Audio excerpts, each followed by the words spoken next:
Hello बच्चों, स्वागत है आपका हमारे चैनल सरकारी पाठशाला में। बच्चों, आज हम क्वांटम संख्याओं के ऊपर डिस्कस करने वाले हैं। बच्चों, 2-4 दिन से वीडियो नहीं आ पाई थी क्योंकि आई फ्लू चल रहा था। मुझे भी आई फ्लू हुआ था। तो बच्चों, आज हम डिस्कस करेंगे क्वांटम संख्याओं के ऊपर। क्वांटम संख्याएं होती क्या हैं बच्चों? क्वांटम संख्या किसी भी परमाणु में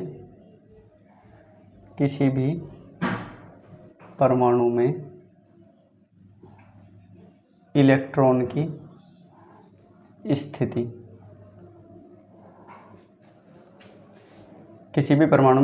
की स्थिति, ऊर्जा, उपकोष,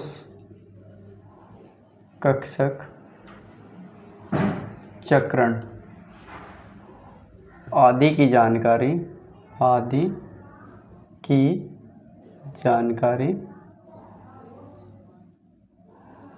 क्वांटम संख्या से मिलती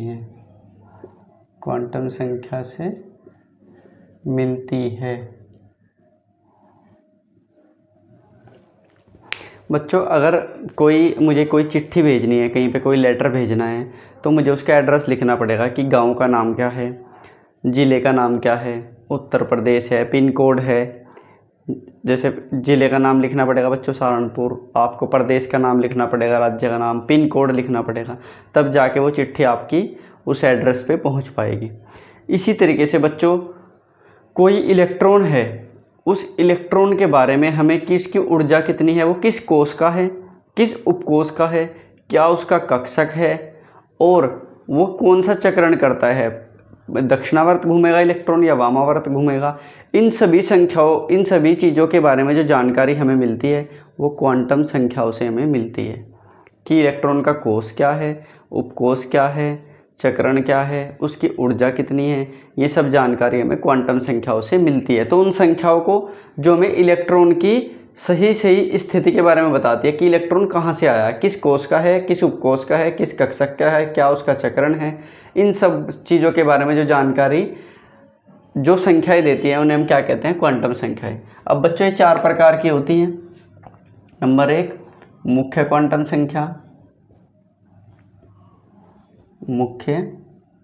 संख्या, प्रिंसिपल क्वांटम नंबर कहते हैं इसको, n से डिनोट करते हैं बच्चों। नंबर 2 दिगंशी क्वांटम संख्या,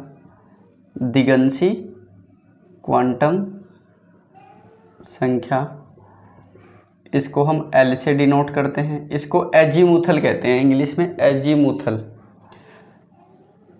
नंबर 3 चुंबकीय क्वांटम संख्या,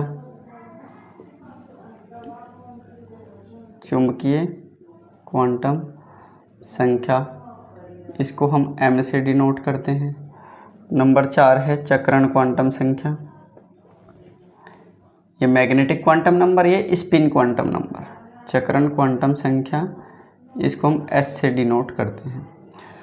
जी बच्चों, मुख्य क्वांटम संख्या क्या होती है? वह संख्या जो इलेक्ट्रॉन को कोष को बताती है। किसको बताती है बच्चों? कोष या कक्षा को, और साथ में ऊर्जा को भी बताएगी, इलेक्ट्रॉन की ऊर्जा को भी बताती है। जैसे बच्चों, n का मान कहाँ से लेके कहाँ तक हो सकता है? n का मान 1 से लेके 1, 2, 3, 4 और अनंत तक हो सकता है n का मान। अच्छा, जो बच्चों अगर n का मान 1 है, n की वैल्यू लिख देंगे एक तरफ, तो बच्चों और एक तरफ लिखेंगे कोष यानी कक्षा, 1, 2, 3 ऐसे ही। तो कोष कौन सा? n बराबर 1 है तो बच्चों पहले वाला कोष है k, फिर n बराबर 2 है तो l, n बराबर 3 है तो m, ऐसे ही चलता रहेगा, k l m n o p q r s t ऐसे ही चलते रहेंगे बच्चों। तो मुख्य क्वांटम संख्या किसको बताती है बच्चों? कोष को बताती है। दिगंशी क्वांटम संख्या बच्चों उपकोष को बताएगी और कक्षक की आकृति को बताएगी। इसकी परिभाषा में भी बच्चों यही लिखा जाएगा, दिगंशी क्वांटम संख्या इलेक्ट्रॉन के उपकोष को बताती है और कक्षक की आकृति को बताती है। साथ में ये इसका कक्षक कोणीय संवेग भी बताती है। साथ में क्या बताती है? इलेक्ट्रॉन का कक्षक कोणीय संवेग भी बताती है। L का मान n के मान पर निर्भर करता है। एल का मान एल के मान पर निर्भर करता है। कैसे? जब n बराबर 1, हाँ एक चीज़ और बच्चों, एल का मान जो है वो 0 से लेके n-1 तक होता है। 0 से लेके n-1 तक कैसे होता है? 0 से n-1 तक देखो, अगर n बराबर 1 है, पहला नंबर लिया, तो l का मान एक तो 0 होगा, और ये किससे कम? n से एक कम, इससे एक कम तो 0 ही रहेगा बच्चों। अगर n का मान बच्चों 2 आ गया तो l का मान क्या होगा? 0 से स्टार्ट करेंगे बच्चों, 0 1, क्योंकि इससे एक कम रखना है। देखो n-1, इससे एक कम रखना है। n बराबर 1 है तो दिगंशी का भी एक ही मान है 0, n बराबर 2 है तो दिगंशी के भी 2 ही मान आए हैं। एल के उतने ही मान होंगे जितना n की वैल्यू होगी। n की वैल्यू अगर बच्चों 3 है तो l के मान क्या क्या होंगे? 0 1 2, इससे एक कम। अगर n का मान 4 है बच्चों तो l की वैल्यू क्या होगी? 0 1 2 3, बस यहीं तक एक कम होगी। 4 है तो 4 ही मान आएंगे बच्चों इसके। साथ में इन 1 मिनट के लिए बच्चों मैं रफ कर रहा हूँ, क्योंकि अभी इसके बारे में कुछ और भी बताना है दिगंशी क्वांटम संख्या के बारे में। अभी मैं चुंबकीय क्वांटम संख्या और चक्रण क्वांटम संख्या को रफ कर रहा हूँ।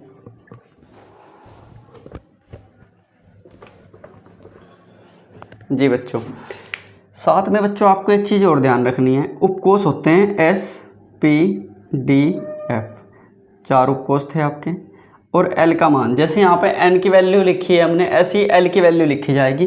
0 से शुरू होती है, 0 1 2 3। तो ध्यान देंगे बच्चों, अगर L का मान 0 है तो कौन सा उपकोष होगा? S उपकोष को प्रदर्शित करेगा, ठीक है। और L की वैल्यू 1 है तो बच्चों कौन सा उपकोष होगा? P। यहाँ पे मैं आपको बच्चों एक क्वेश्चन भी बता रहा हूँ थोड़ा छोटा सा, जैसे कि 3P से क्या जानकारी मिलती है? क्या, ये क्वेश्चन है बच्चों, 3P से क्या जानकारी मिलती है? तो बच्चों n, ये जो 3 है ये n की वैल्यू होगी स्टार्टिंग में बच्चों 3, यानी तीसरी कक्षा है इसकी। कक्षा कौन सी है? तीसरी। और दिगंशी क्वांटम संख्या बच्चों p के लिए 1। दिगंशी क्वांटम संख्या क्या है बच्चों? p के लिए 1। तो 2 क्वांटम संख्याओं की जानकारी मिली इससे हमें, मुख्य क्वांटम संख्या और दिगंशी क्वांटम संख्या के बारे में इससे हमें जानकारी मिलती है।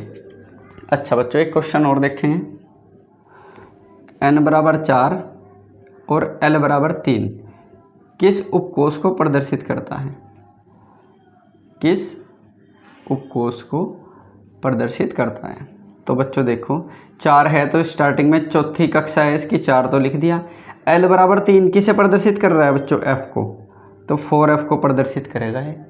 l बराबर 3 किसको प्रदर्शित करता है? f उपकोष को, तो ये 4f उपकोष को प्रदर्शित करेगा।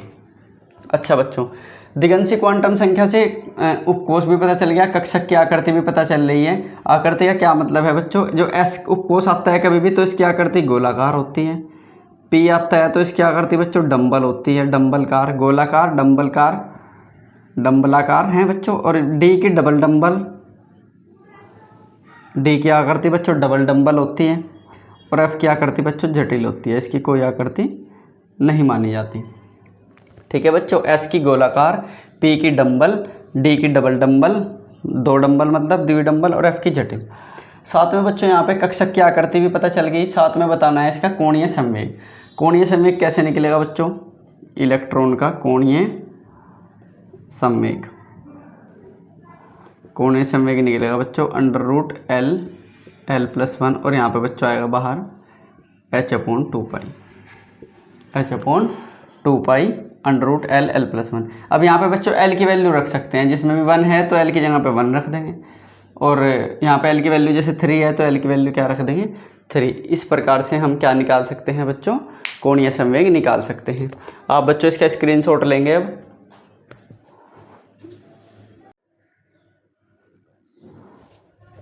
बच्चों, अब तीसरे नंबर पे है चुंबकीय क्वांटम संख्या। इसको m से डिनोट करते हैं क्योंकि मैग्नेटिक क्वांटम नंबर है। ये कक्षक के अभिविन्यास को बताती है। अभिविन्यास का क्या मतलब है? जैसे बच्चों P है, P कक्षक है, P के 3 बॉक्स होते हैं बच्चों, रेक्टेंगुलर बॉक्स, 3 आयताकार बॉक्स, इन्हें कक्षक कहते हैं। इनके नाम है बच्चों PX, PY और PZ। तो इनमें से कौन सा कक्षक आएगा वो हमें कौन बताएगा बच्चों? चुंबकीय क्वांटम संख्या बताएगी कि इन तीनों में से कौन सा कक्षक आएगा। ऐसे ही बच्चों डी कक्षक है, इसके 5 कक्षक होते हैं। जब बच्चों हम क्वांटम नंबर लेंगे ना, इसमें इलेक्ट्रॉन भरेंगे, तब हम पी जेड को बीच में लेंगे और एक्स और वाई को साइड में रखते हैं।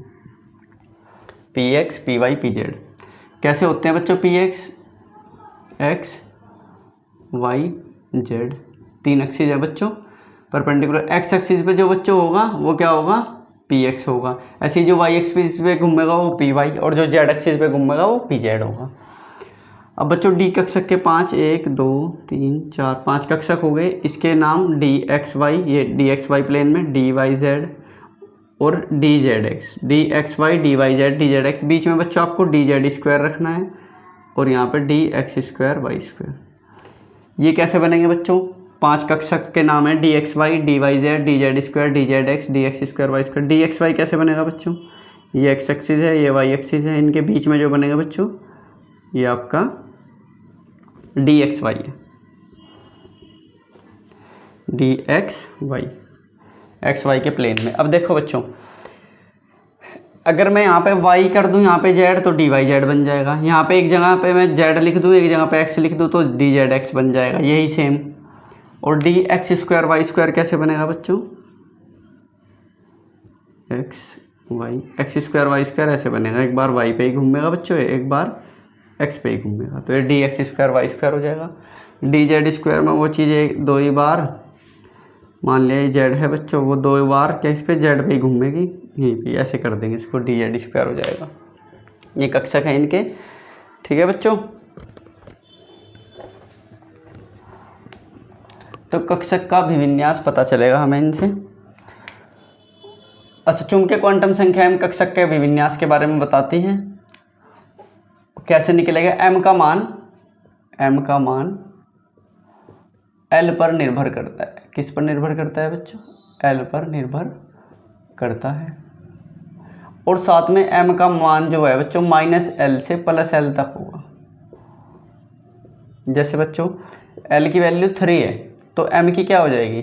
-3, -2, -1, 0, +1, +2, +3, -L से लेके +L तक है। देखो बच्चों इसकी वैल्यू, L की वैल्यू अगर बच्चों 2 है तो m की वैल्यू क्या आ जाएगी? -2, -1, 0, +1, +2।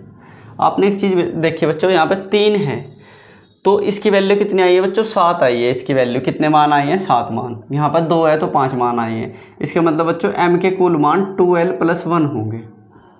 m के कुल मान क्या होंगे बच्चों? 2l + 1। कैसे? देखो l की जगह पे यहाँ पे 2 रख के देखो,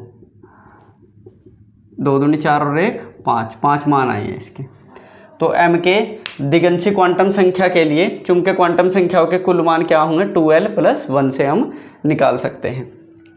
अच्छा बच्चों, नेक्स्ट देखते हैं चक्रण क्वांटम संख्या। ये इलेक्ट्रॉन के घूमने की दिशा बताती है, स्पिन की दिशा, घूमने की दिशा। अगर इलेक्ट्रॉन घड़ी की दिशा में घूमेगा यानी दक्षिणावर्त घूमेगा, दक्षिणावर्त, यदि इलेक्ट्रॉन घड़ी की दिशा में घूमता है यानी दक्षिणावर्त घूमता है तो s का मान +1/2 मानते हैं हम। यदि इलेक्ट्रॉन वामावर्त घूमता है बच्चों, वामावर्त, एंटी क्लॉकवाइज, तो बच्चों चक्रण क्वांटम संख्या का मान माइनस का होगा। और इससे भी चक्रण कोणीय संवेग निकलता है, चक्रण कोणीय संवेग कैसे निकाल लेंगे हम बच्चों? जैसे उसमें दिगंशी का निकाला था कक्षक कोणीय संवेग h/2π √s s+1। s की जगह पे तो +1/2 आएगा बच्चों या फिर -1/2 आएगा। क्वेश्चन में पता चलेगा बच्चों, अभी हमें पता चल जाएगा। अभी हम क्वेश्चन करेंगे इसके कि +1/2 कैसे आएगा और -1/2 कैसे आएगा। आइए चलो अब बच्चों, अब हम इसके क्वेश्चन पे चलते हैं, क्वांटम संख्या से क्वेश्चन कैसे बनते हैं। बच्चों क्वांटम संख्याओं के ऊपर जो बच्चों 4 प्रकार की क्वांटम संख्याएं आपने पढ़ी है, मुख्य क्वांटम संख्या, दिगंशी क्वांटम संख्या, चुंबकीय क्वांटम संख्या और चक्रण क्वांटम संख्या। इनमें पहला क्वेश्चन पढ़ेंगे बच्चों हम, क्लोरीन Z = 17। क्लोरीन का परमाणु क्रमांक कितना है बच्चों? 17 के अंतिम इलेक्ट्रॉन की चारों क्वांटम संख्या ज्ञात करो। क्लोरीन का इलेक्ट्रॉनिक विन्यास बनाएंगे बच्चों, 1s2 2s2 2p6 3s2 3p5 2 2 4 6 10 2 12 और 5 17, ये हो गया बच्चों। लास्ट में आया बच्चों 3p5। जो 3p5 आया बच्चों इसको अलग भी लिख सकते हैं आप। ये जो पहला वैल्यू होती है बच्चों ये n की वैल्यू होती है, ये n बराबर 3, यानी कि जो इसका कोस है यानी कक्षा वही n की वैल्यू होती है। जो कक्षा है बच्चों लास्ट की n बराबर 3, ये मुख्य क्वांटम संख्या आ गई आपकी।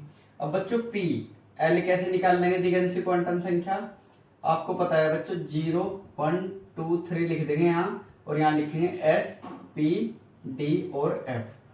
तो p कोस के लिए l की वैल्यू कितनी होती है 1, दिगंशी क्वांटम संख्या का मान 1 आ गया बच्चों। अब तीसरी क्वांटम संख्या है बच्चों m, यानी चुंबकीय क्वांटम संख्या। उसका मान क्या होता है बच्चों -l से लेके +l तक, -1 0 +1 -l से लेकर +l तक। और इसके 3 कक्षक होंगे बच्चों, कितने कक्षक होंगे 3। p के कितने कक्षक होते हैं बच्चों 3, और इन क्वांटम संख्याओं से भी पता चलता है हमें कि 3 ही कक्षक होंगे। तो यहाँ पे एक जगह बच्चों px लेना है, एक जगह py, और बीच में आपको बच्चों pz ही रखना है। कितने इलेक्ट्रॉन भरने हैं बच्चों 5, 1 2 3, हुंड के नियम के अनुसार भरेंगे बच्चों। पहले सब कक्षक में एक इलेक्ट्रॉन जाएगा, 1 2 3 4 और 5। ये जो बच्चों 5वां इलेक्ट्रॉन आया, अंतिम इलेक्ट्रॉन ये 5वां, ये जो 1 2 3 4 और ये बच्चों 5, ये 5 है 5, ये 5वां इलेक्ट्रॉन है बच्चों। तो किस में आया बच्चों pz में आया है 5वां इलेक्ट्रॉन। 5वें इलेक्ट्रॉन के ऊपर बच्चों कौन सी क्वांटम संख्या है, m का मान बच्चों 0 आ गया। m का मान क्या आ गया बच्चों 0। मुख्य क्वांटम संख्या 3, दिगंशी क्वांटम संख्या 1 और चुंबकीय क्वांटम संख्या 0 आ गई। अब बच्चों आपको ध्यान देना है किस चीज के ऊपर, रह गई चक्रण क्वांटम संख्या s।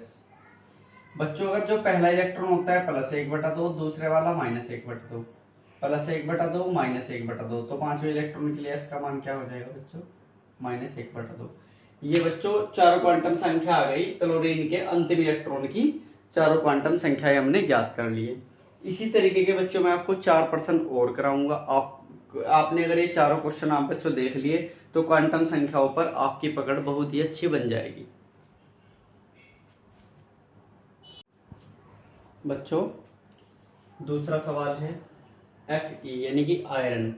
Fez बराबर 26, परमाणु क्रमांक कितना दिया है 26, के अंतिम इलेक्ट्रॉन की चारों क्वांटम संख्याएं ज्ञात करो। Fe 26 1s2 2s2 2p6 3s2 3p6 4s2 3d6। ये आपका बच्चों इलेक्ट्रॉनिक विन्यास आ गया, 26 हो गए पूरे। लास्ट में बच्चों क्या आया आपका 3d6। तो बच्चों n की वैल्यू क्या आ गई 3, मुख्य क्वांटम संख्या। और बच्चों l की वैल्यू कैसे निकलेगी 0 1 2 3 लिखेंगे, और यहाँ s p d f। d के लिए d उपकोष के लिए l की वैल्यू क्या है बच्चों 2। अब जब l का मान 2 है बच्चों तो m का मान -l से लेके +l तक, यानी -2 -1 0 +1 और +2, 5 क्वांटम संख्याएं होंगी इसकी, और मतलब 5 नंबर होंगे बच्चों। चूंकि क्वांटम संख्या के 5 मान होंगे और इसके 5 ही कक्षक बनते हैं बच्चों। डी कोष के कितने कक्षक बनते हैं 5, जितने मान इसके आएंगे उतने ही कक्षक बनेंगे। हर कक्षक के लिए एक चुंबकीय क्वांटम संख्या है। इसमें क्या करना है बच्चों, डी के जो 5 कक्षक होते हैं dxy dyz, और बीच में आपको हमेशा dz² रखना है बच्चों, बीच में यही रखेंगे। ये साइड वाले आप चेंज भी कर सकते हैं, dxy dyz dzx और dx² y²। तो कितने इलेक्ट्रॉन भरने हैं बच्चों 6 इलेक्ट्रॉन भरने हैं, 1 2 3 4 5 और 1 6। इसका चक्रण विपरीत है बच्चों देखो। और तो m की वैल्यू क्या आ गई बच्चों, चूंकि क्वांटम संख्या की वैल्यू -2 है। इसकी वैल्यू बच्चों +2 भी हो सकती थी अगर हम इसको इधर लिखते, लेकिन -2 लिखेंगे यहाँ पे। और s की वैल्यू बच्चों क्या आ गई -1/2, क्योंकि नीचे को है, नीचे को होगा मतलब क्या है बच्चों, नीचे को s का साइन, तो इसका मतलब ये वामावर्त घूमेगा, घड़ी के विपरीत घूमेगा। अब थर्ड क्वेश्चन देखेंगे बच्चों सल्फर Z = 16 के 14वें इलेक्ट्रॉन की चारों क्वांटम संख्याओं के मान बताइए। सल्फर में कितने इलेक्ट्रॉन है बच्चों 16, लेकिन हमें अंतिम इलेक्ट्रॉन की चारों क्वांटम संख्याएं ज्ञात नहीं करनी है, हमें 14वें इलेक्ट्रॉन की क्वांटम संख्याएं निकालनी है। तो कैसे करेंगे बच्चों, sulphur 16 1s2 2s2 2p6 3s2 3p6 2 2 4 6 10 2 12 और 6 18 हो गए बच्चों। तो यहाँ पे 4 कर दिया, 16 हो गए। तो ये बदल लिया बच्चों हमने 3p4 n की वैल्यू क्या आ गई बच्चों 3। अब यहाँ तक बच्चों एक चीज काउंट करो पहले, 2 2 4 6 10 2 12, यहाँ तक 12 इलेक्ट्रॉन थे, यहाँ तक 12 थे। 12 के बाद जो 13वां 14वां 15वां और 16वां, ये 4 इलेक्ट्रॉन बच्चों इसमें है 3p4 में। तो n की वैल्यू 3, l 0 1 2 3।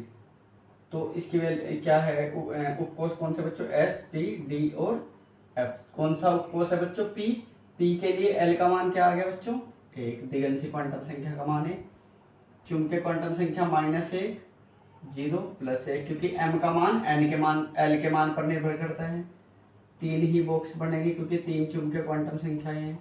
और वैसे भी बच्चों p के लिए कितने बनते हैं कक्षक 3, px py और बीच में क्या रखना है बच्चों pz। अब हमें कितने इलेक्ट्रॉन भरने हैं इसमें 4। अब देखो बच्चों ये 4 इलेक्ट्रॉन कौन से हैं, 13 14 15वां 16वां, 13वां इलेक्ट्रॉन 14वां 15वां और 16वां। हमें अंतिम इलेक्ट्रॉन की नहीं पूछी बच्चों 16वें की, हमें 14वें इलेक्ट्रॉन की पूछी है। तो बच्चों ये 13वां इलेक्ट्रॉन था यहाँ पे 13, ये 14, ये 15 और फिर 13 के साथ ये जो दूसरा इलेक्ट्रॉन आया था विपरीत चक्रण का 16वां था। तो 14वां इलेक्ट्रॉन बच्चों pz में है, इसके लिए m की वैल्यू क्या है बच्चों 0। 14वां इलेक्ट्रॉन बच्चों pz में है, इसके लिए m की वैल्यू 0 और s की वैल्यू क्योंकि ऊपर को तीर है बच्चों प्लस का 1/2, चक्रण क्वांटम संख्या का मान +1/2, यानी कि दक्षिणावर्त घूमेगा ये घड़ी की दिशा में। स्क्रीनशॉट लो बच्चों इसका। बच्चों n = 3 l = 2 किस उपकोष को प्रदर्शित करता है। 3 है बच्चों तो 3 लिख देंगे, n का मान 3 और l 0 1 2 3 s p d और f। तो बच्चों l की वैल्यू अगर 2 है तो कौन सा उपकोष होगा d, कौन सा उपकोष होगा बच्चों d। तो ये किस उपकोष को प्रदर्शित करेगा बच्चों 3d उपकोष को प्रदर्शित करेगा। 5d उपकोष से क्या जानकारी मिलती है, 5 का मतलब बच्चों मुख्य क्वांटम संख्या तो इसकी 5 आ गई, 5वीं कक्षा है इसकी, कोष या कक्षा 5वीं है। और d का मतलब तो d के लिए l की वैल्यू कितनी हो जाएगी बच्चों 2, d के लिए l की वैल्यू की दिगंशी क्वांटम संख्या का मान 2 है। ठीक है बच्चों, अब नेक्स्ट क्वेश्चन देखें।